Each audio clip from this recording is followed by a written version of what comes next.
whamanmalo Yesu Keriso lea o le kalesia. Ia whaalofa mwhata alofa tua ili pa iol tapua inga le fiafi. Tato mātua whalenganga. Ngā luanga ngā lugui. Whaletua. Tia kono. Tamama tia kono tina. Pa iol tatu i kalesia. Maisi o tātou mālo ma mātua o tātou māfuta le leia fiafi. O le a tātou tāpua i atu i le atua.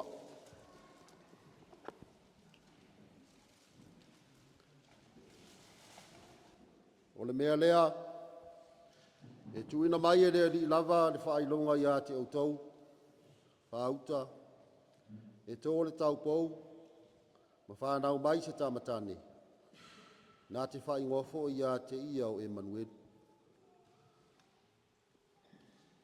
O le tatalo mora anga pa ia, tātou ifo, ma tatalo i le atua.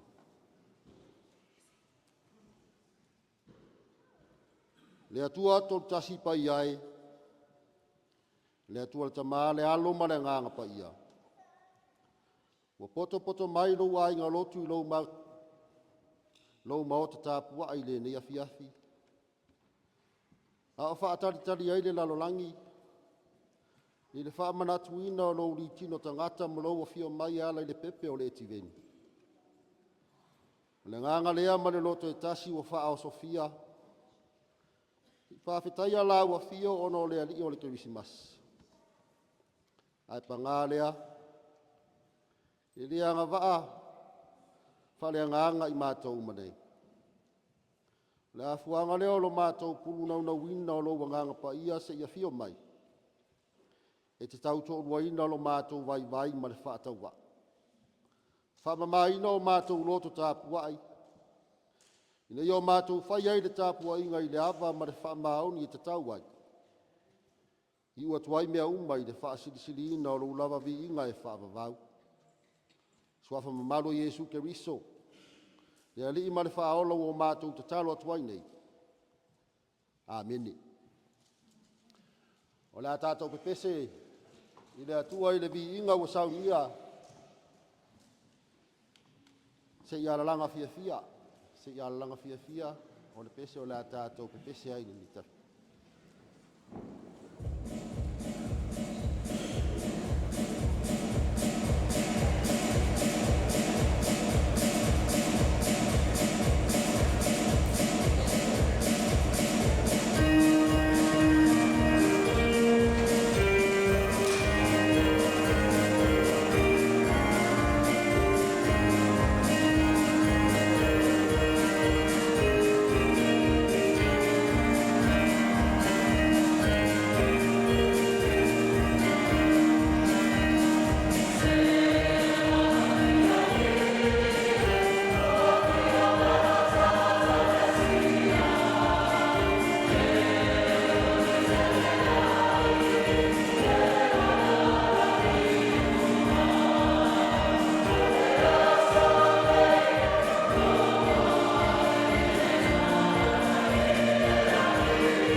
O tātou sanga, tātou whawhetai, tātou esenga, mamamori o tātou manao i lea tua.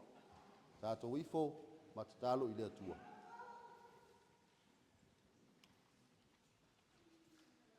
Lea tua pai ai, lau a fio e ou le mamalu ma le mana silisili ese malava. O le ali lea tua sai lea matanga, o lea so ma ielua. Le matai foa le langi a toa ma le lalolangi. O lou mata i sauna e whetalai ane ai. O na iai lava lea o mea uma. Le ali lea tua le alofa fua ma le alofa muti vale. Lau alofa lea ua whaalia. Wafu ai o na poto lo ai ngā lotu. Se isi ae la mātou taulanga o le whaafetai. Ina o mātou tu vai mai le toe afi o le tiveni. Le vai tau whaatari o le lalolangi le whaamanatuina o lou afi o mai. E ala i le pepe o le Kerisimasi. Le Emanuelu. Iesu le keriso manu malo. O lo mātou puluvanga lea. Ma lo mātou whaolatanga. Nā fio mai na ia le whano se tasi e whātua i la wa fio. Ia maua le ola e whaavavau. Whaafitai au mea lofa le ola tului. Lo mātou maa losi whaafowina. Whaapea aso e whao popoina i le whaitau lia o mātou aso. Mātou whaamanu i la wa fio. Ua lo manuia lo mātou ai ngā lotu manei. Mai lava i lau au na whaife auto ina. Whale tua ma le ainga. O au na ngā lurua i whaife au no fo ainga. O au soani ma o lātou ainga. Ta māmati nā mātutua. O ainga lotu o le mālosi o le mātou e kālesia. Se ia o lava ina ia mātou whānau. Mālo a fua i lau a maua. Ua e ui whaalawe lawe te tupu. O whaamai ese ua o lawa i le malanga le maliu ma le oti. Nā whe aila mātou whai ngā malanga mai le nā Kerisimasi. Se ia o mai fo i le nei Kerisimasi. Ai alangona pea le loto whaafetai. Awa e tali tonu le whātua. O lo tātou loto i faatasi ma lau a fio. I le solo le lei. Ma le taunga le mu. Wa e mai atapena fo i mātou umata i tōtasi wha le whātua. Mo i tu aso e whelafo i nā ila mātou whōlaunga. Whaafetai wa whātaunuina i le manuia fuanga. Ngā luenga malawa singa sāta ape i airo nuu i le nei aso. O whai ngā tuuanga ma whai ngā malolonga whanau wa o onga. O rau ngā lulue i o lātou whaiva māsani. Pāpea fo i le tāpua ingata māmati nā mātutua i maota malawa. Whaafetai awa noa mātou whai tāpua inga whaatasi ai mo mātou a inga. Wō mai wāsi asi mai. Whaamanu i lou suafa. I lou whaoloina o i mātou i so se ala. Wō osa lou tamau a inga. E whātatau mō mana onga o le aso ma le aso. Wa whai ngō fieo na whaatino ai wha moe ngā le tangata lawa ia. Whaafetai mō New Zealand nei. Wa whai mō mātou nue ati ai a inga ma whanau. Mātou wāti ai ai fo i lautala lele. Whaafetai mō ana au nanga ese. A wāse manuia ma le saunga le mu au tangata lautele. Whaane ne ina la ua fio i le poto ma le mawhau. Tā leni mga waa ua whaatofu sia ma whao ngaina i ai o mātou tangata whatau wa. Lea ua mātou mau ngarue ngā ona o lau pule whaasoa. Whaalangolango i ai a inga. Tau siai nuu ma tau tuai i lau e kālesia. Whaafetai o lo manuia sa mo lo mātou tofi. O na lau whanua o lo na vani monimo ma lo na ngā taifale. Wa nāti nae maana wha moe. Ia lau tai inga whale nganga i na tai whale malo. Tai whale kalesia. Pea tai o nuu mainga. Mātou whamanu mo le tala le lei malau tusi pa ia. Mo tāpasai nailo mātou wola whale whātua. Whawhetai nganga pa ia. Lo mātou malo si lilo whale nganga. Ola tau to luaina o i mātou. Pea lana ngā luenga whaalo to tele pe awhi furusia ina lo mātou wola e pe aulanga vale.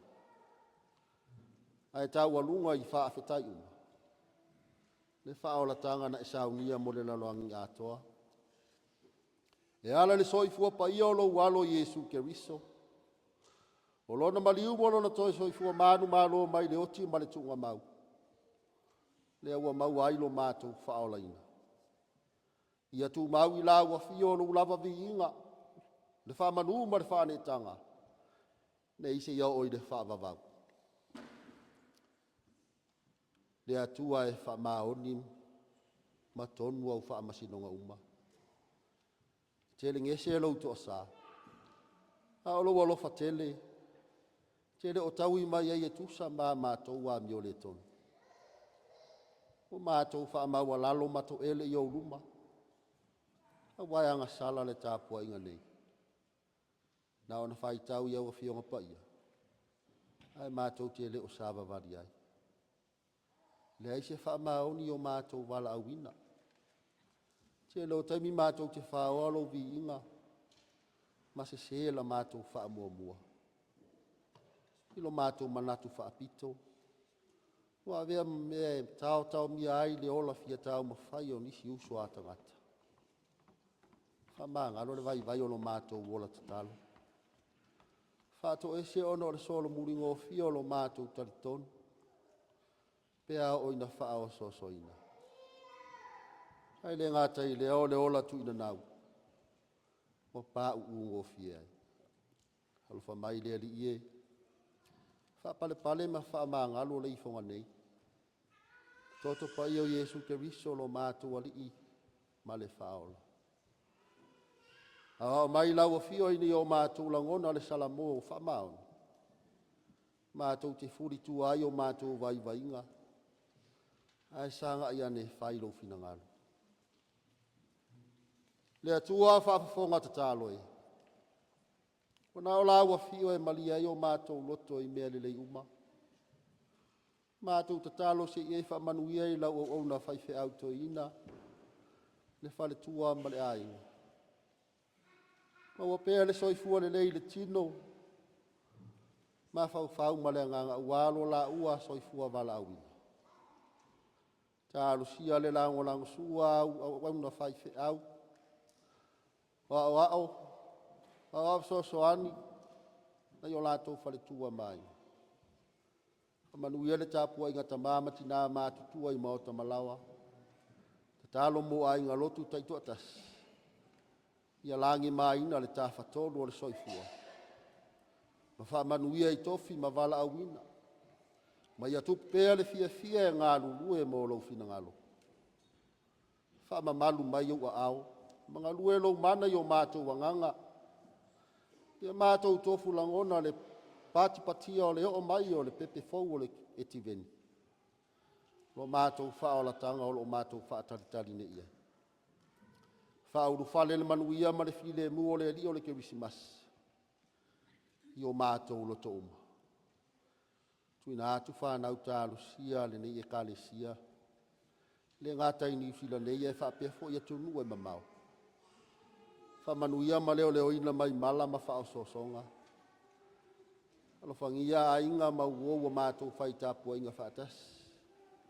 Ma sia le nei ai aso malo lo le Kerisimasi ma le tausanga fau. Whamanuia la ua fio i whaatataunga uma.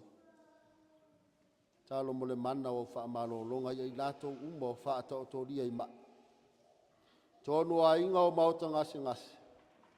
Ai o tangata mātutua ma so se no fuanga. Whai a pē la ua fio wa venga i lo mātou wolo. Alo whangia whai lele ma pepe fau. Talo sia ina fo iti nalo tau ave ina u whaamanu i anga tangata. Alofangia whaamawhanawhana i lātou o maua i whaanoanoanga. Ona o le malanga le mariuma le oti. Maniso mafuanga o le mau. Manatu le lalolangi o whenga i pēr mataua ma whe ese ainga. Whe soasoani lo mana ia maua se filemu. Talo molo mana la vea ai, whaama i ese maona afianga. Alofangia motu o le Pasifika. Ia lavea ina mai suinga o le tau. Manatu ai whaapitoa le motu o Vanuatu mona afianga o le whalavelave whanatua. Whamanu ia Samoa. Mona taitai whale malo, whale kalesia, taitai. Whala potpotonga ese pisi nisi ma alanga manuia. Ia whaasopolia lava i ona tangatanu.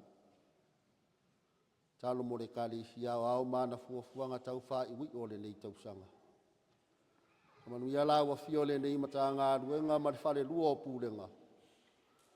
Kile nofo a whawhenga inga ma au Lotu taitas. Ia ho i la wa fio ia New Zealand nei. Lana whai ngā mālo ma ona whaururunga. So se kalesia whaapea whaala potpotonga ma au nanga ese. Whaatupu ina pea ati na e malita mawa inga. Uro o mātou tua ma whaalangolango iai. Se taimi o mātou whaalangolongo ia wa fionga. Launga la wa fio e ala i lau au na whaatauwa. Ia mana fōi le mori maua whanau e ala i Pesepesega ma siwa whaalea nganga. Te tala la mātou whaalongo. O mātou langona lau whetalai mai. O mātou te talo ia le atua. Faatasi matatalo lilo o i le loto le tangata la vaia. Ia whaia pe iai lo finangalo ai le o mātou loto. Ia lātu ia Jesu Keriso lo mātou ali i ma le whaola. O le na o ao i mātou le tatalo. Lo mātou ta mai au le langi.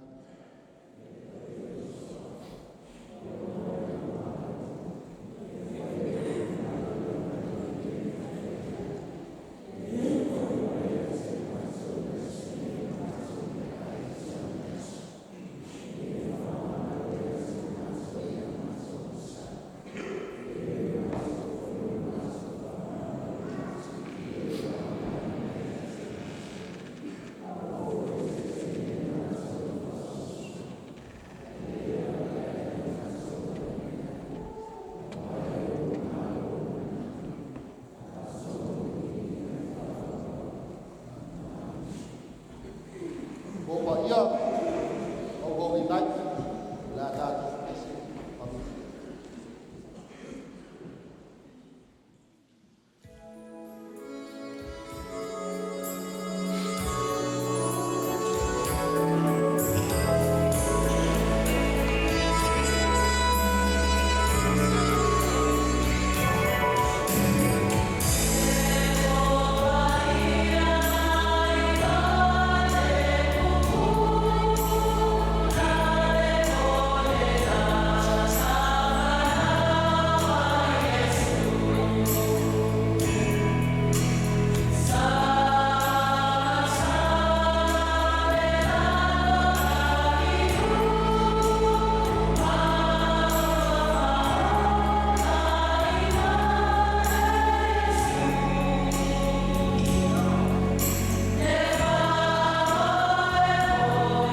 faitauina o le tusi paia.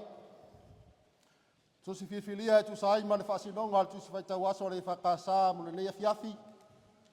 O mai lea i le whenga inga whau. Tana le leia Iesu Keriso na whaamauina e ruka. Alona mataupu mua mua.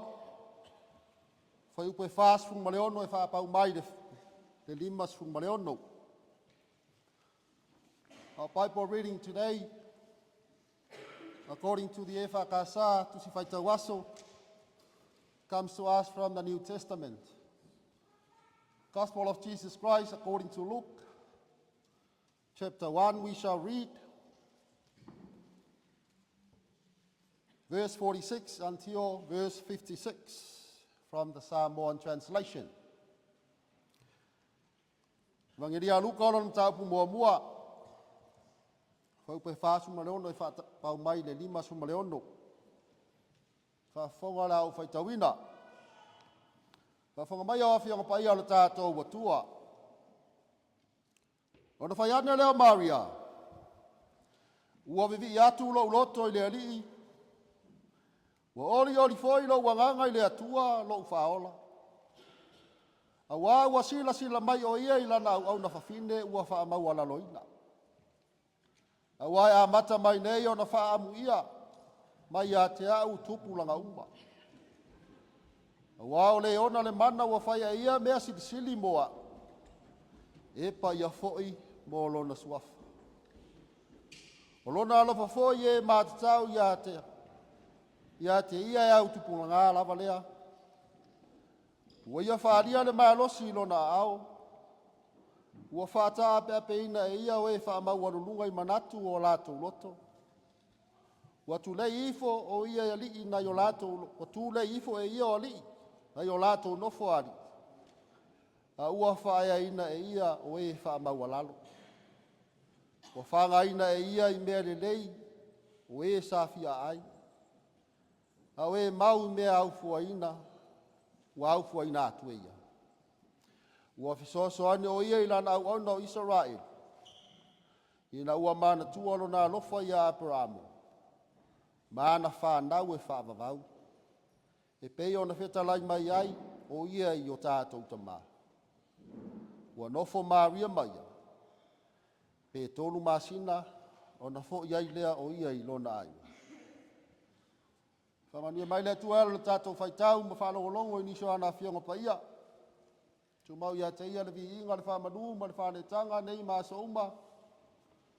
Ia o le whamavau. May God bless the reading of His most holy words, and unto Him all glories and honor, now and forevermore. Amen. La tātou tue pese i le atua. Alalanga ia, ma pese fia fia. Alalanga ia, ma pese fia fia o le pese o la tātou tue vivi ia. Yeah.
O le launga, i le suafa mamalo o le atua le tamā, le alo ma le nganga paia.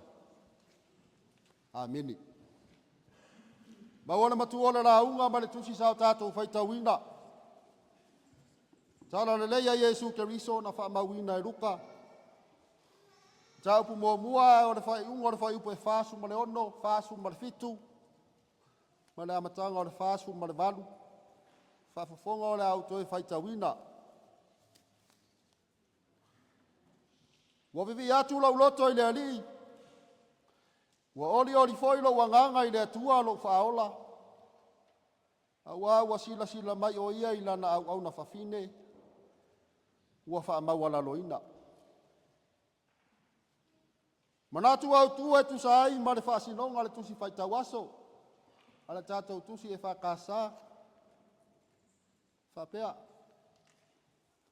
Ua Olioli lo wanganga. My spirit exalts. Ua Olioli lo wanganga. O le whaalo i lo utari tonunga. Ua no fofale i fina ngalo ma mawhau. Awa o se vaenga o le soifuanga ua tātou māsani ai. A vaenga o le ngangana. O lona upu whaavae o le alo. E mawhai o na whaasino i vaenga pito i lumo o le tangata. Lea o fia ele manawa. Fatafata. Whaapea mao na whoringa.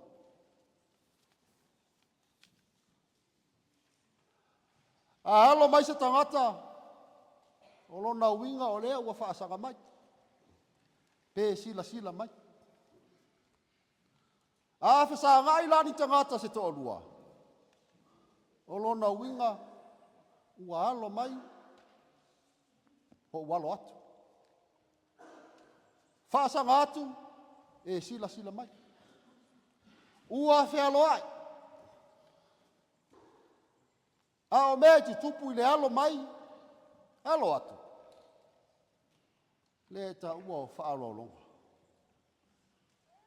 Pei ona sa tātou mōri mawina. Ina ua tatala le whaafale ulo o le awhionga le ti a kono i a taefu fonu ti malalatea. Lea foi sa tapisa ai la matanga o le nei masinga i pelenga o le aso fia o le uso i a se kuini.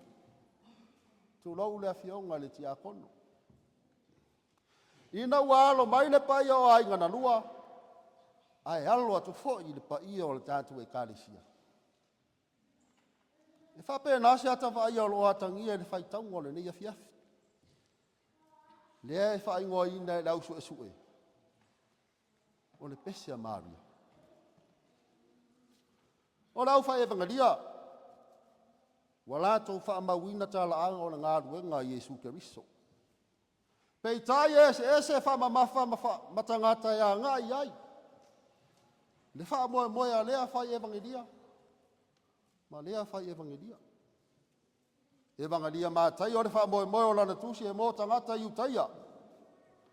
Ātangia lea i lona au i ina o le ngafo Yesu. Awa o ngafa. Se tasi leo mea sina e wha me melo i ai le utaia. E āfua mai le ngafa i a Aperamo. Wha solo mai au ngā tamā. Tau nuu mai le tupo tā vita mau ngā tupu. Si ho o mai lava i a Iosefa ma Maria. E lei se tala ma reko e winga i le whanau mai o Yesu. Ai anga isa o lava i le ngā luenga le ari whaola. Pe ona tā ua i la sāna te nei le tātou tofi. O Yesu, o le au auna pua ngā tia. Jesus is a suffering servant. O le vai tau tonu leo le saua ino le urua i kālesia. I le manatu o mareko. I le manao mia se kerisiano pua ngā tia ni tala se tele. Ai tau lava o se wha malos. Se i vai malu ina lo lātou saua ina. E le malosi wha fita o le malo roma. Ho mai a Ioane. Mafuli la na wha mamafa. I le tu wha lea nganga o le keriso. Mai o anu Yesu le upu. Le upu sa iai faatasi ma le atua i le amatanga. Ina ua foa ina le langi ma le lalulangi. E le ngata lao Yesu o le upu. Au ia lava o le atua. Jesus is the word. Not only he was with God in the beginning, he is also God. Le upu lea ua liutino tangata. Tusa ma le mori mauaruka. O Yesu. O le atari o le tangata. O se mori maua le ngata ina sosolo le lei. Ai whaafafine tō anga o na wha maumauina. Wana Mātū Aoao i ili luka i mea umai winga i a Yesu. O mātai o la mā reko mai oane. O tangata anu o iutaia. Pei tai o luka. O le tangata o nuesa. O lana mori mau. Me o Yesu na fio mai mo tangata iutaia. Faatasi ai ma tangata o nuesa. A o le tusi lima i ai tangata iutaia fai mai. E leo ni tangata o le whiangainga. Tangata o nuesa. A tangata o le whiangainga. O le whanaunga Israel. E ana whaatawhea i Papelonia. Ina wa lātou sori le lātou whiangainga mano lātou watua. A o le vevela o le tāwheanga na au i nātua i le atua perfeta. Sei wha maa whana. Ma fola se wha moe ola mo lona nu. A langa perfeta o Isaia. A wāua whanau mai mo i tātou le tama. Wa fōi na mai mo i tātou le atari. E ilo na ua le malo. E ngoa fōi o ia o le siri ese. O le whaipule o le atua malos. Ai whailo fōi e le perfeta o malaki whai mai. Whauta. O te tuina atu lau sābati. Nā te saunia le ala. I o ruma. O le vao le whenga tuai ma le whenga fau. Po le tusio malaki ma le tusio mātaio. Pea ma le whase lau tausanga le vale. O le umi foi lea o whaatalitali. Isa ra e lupo o a whea e taun uai nei valoanga. The intertestamental period, which is between the book of the prophet Malachi and the book of Matthew, is approximately 400 years long. 400 years of waiting. Whaase lau tausanga, whaatalitali tangata. Masalo sa whaatalitali fo i le atua. I le tangata e tala whea ngai. Maala mai ailo na whina ngalo mo le lalolang. Le ala ua tini pa o le uto. Wa tau lau o wha moe ngai ina ua tō ai ka perielu. Ka perielu o le au na le ali. O le angelu o le atua na fio ifo. Se i wha leo le whina ngalo o le atua. No o ifo le fefe ia Maria. Le tau pou o le ainga tāvita. Fefe o no le mata. A o le mata ue wha matalaina le loto ua wha maua loina. Whai mai ka period. Maria e. Au o te fefe. Ai alo mai. Walo whaina oe le atua. O lau whaata marii. O le ato oe. Ma e whaana wina se tamatani. E te wha ingoa ia te ia o Yesu. Le waloanga lea uau tausanga o whaataritari iai Israel. Whai malanga Maria ia Elisabeta lona tausonga. Se i soa lau pule se fuafuanga e whai lea wha alo. Ai nanga lue lea nganga o lea tua ia Elisabeta. Mai loai. O Maria ua whaaya ina e lea tua. Ona vi ia lea Elisabeta o Maria ma whape atu. Amu ia oe i whawhide uma. Amu ia foi oe. Leo le a whanau mai ia te oe. Ai tari Maria. Wa vivi atu lo boto i deri. Wa oli foi lo wanganga i lea tua lo whaola. O lea ea le wingo iu. O le vivi o le loto ma le olioli o le anganga e o faatasi se taimi tasi. Vivi o le loto wana faamatalaina se taulanga ua ofoina atoa. O taulanga pese, o taulanga i mea manongi, taulanga e ala ia uaunanga, o le tino, o taimi, o le tangata atoa. O le ori, o mea alofa fale anganga. O le fia lo loto fale atua, ua tuina le atua i le tangata, ua ola, e tusa maona ala. A fua i le talia maria, pe ona iai le faitaunga o le neia fiafi. E siria ma le se fulu lima mau o le whenga inga tuai o lo whao ngā e maria.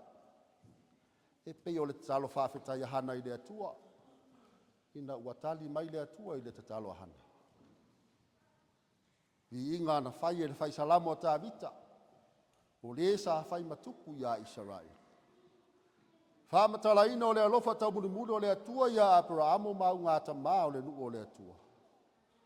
Whaatasi ai matustusinga wha perofeta. Le e masani o na whaitau i taimi o Sauniga whaapitoa a le lotu i utaia. Wa manino ai le vi inga Maria. O se tau pau e fia e whaitau i e fionga pa ia le atua. O se au na sasa ili fisosoani i le atua. O se whawhine. Sa tō anga e whaatino. Sauniga lotu wha i utaia. A o lea nganga. O le ola lea o le tangata. Lea nganga na mana waina le atua i le tangata ina ua whatoa whaia i le amatanga. O lona winga. Pea to e tala le talia Maria. Elisabeta. E le o au e via. A o le ali. O le na alo whaina. E tatau o na via. Tau tino e Maria. O le au nei le atua e le au noa. Aua ua whaasao le muina e lona atua lona nganga. O le au nei le li i aso uma. A o iai pea le nganga i tonu i ate ia. O le atau tua le matai o le ngāruenga. A o maua pea lona ola. O le tari fwai tau le nā Maria. Se ialo atuai le whaalo mau alunga le atua.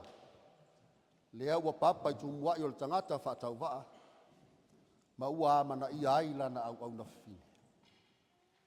Le whawhine le aiso na tūlanga i tonu o le society. A o lea ua tō le matu pāla pala wha le atua. O se whi au fo i lea mo i tātou le ni a fiafi.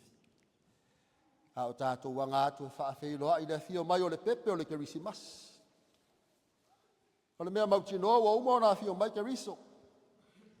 E le toi whanau mai e suna nei po tae au e peo na tupu i Nasareta. I le siria ma le lua afe tau sanga taluai. A o le matu pala na tōmo Maria. E au tupulanga. Ma e whaavavau lava le. Lea foi ua tātou sapi ai. Ia manuia. Peitai e langa tila le fisili. O le asa tātou tari atu i le atua. I lana whaalo whaatupo le langi male lalo langi. Wata pena e asa tātou walo maia. Se i tali fwai tau i le alo mai o le atua. Awa e whai o le whaiva o pule. A o whaiva fwoi o whaalo. Ese le puni loa. Ese fwoi le puni matatonga. Ioe. Lea ua wha manatu. Upu o whaima matua. Le pese Maria e peio na langi ina le au uso katoliko. Iwi ilo uloto i le ali. Oli lo uanganga i le atua lo ufaula. Sila mai oia i la lau au na whawhine. Ua wha maua la loina. Rejoice to the Lord. Leo le afa atoa i tatu launga. Wha fianga, wha evangelia, o saunia e le whanau.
Pea whai tātou te turi lole winga moni o le vivi lea Maria ma le Olioli o lona nganga. E ma whai ona tu te isi mai ruma le tala. Te imo na ngā luenga Yesu Keriso. I na wafesiri le moto tangata mawhai mai Yesu. Whauta o lau tina. O uso mo tu o whawhine. Ai tali le ali. Wai lau tina, wai lau uso. Wai lau tu o whawhine. Na o le whai ale whina ngalo le atua. Ioi. E rei tu alawe Maria lo nari. Na au ai Maria I mea uma. Whan whiawhi o ai ai Yesu. Sa tu fo I Maria I lalo ifo le sa tau roa ti ngā le ari. Sa mua le tunga mau. E asia le tunga mau o le ari. Maria fo I mais whawhine. O rua I mori mau I o le whaola tanga. Na whaalo mai ai le atua e ala le pepe o le Kerisimasi. Le ua tātou whaamanatu ina I le nei pō. Tu mau le atua tō tasi lo na lava vi inga le whaamanu ma le whaane tanga. Nei maso uma se o le whaavavau. Tātou whai u le tātou. Al maruia ma le while mua la ua fio le atua le tamā. Le alofa siri eso Yesu Keriso lo mātou alii ma lo mātou ni whaola. Maafutai na pēi mātou le maafutanga le anganga pa ia o la ua fio. Ia tu mau mai o mātou nunga o manei. Palunga o lau whanau le lalolangi atoa. Nei se o le whaavavau lava. Ameni. Whamanui atu le Kerisimasi pa ia o le tātou e kāne isia. Tau sunga le tamato ina ma whatua. Pa ia la inga tia kono. Sunga ia o soani, sunga I whaiwheau. O lato whatua. Tamam tina. Lo le tātou e kāne isia. Manua tele Kerisimasi. Haftai. Amene.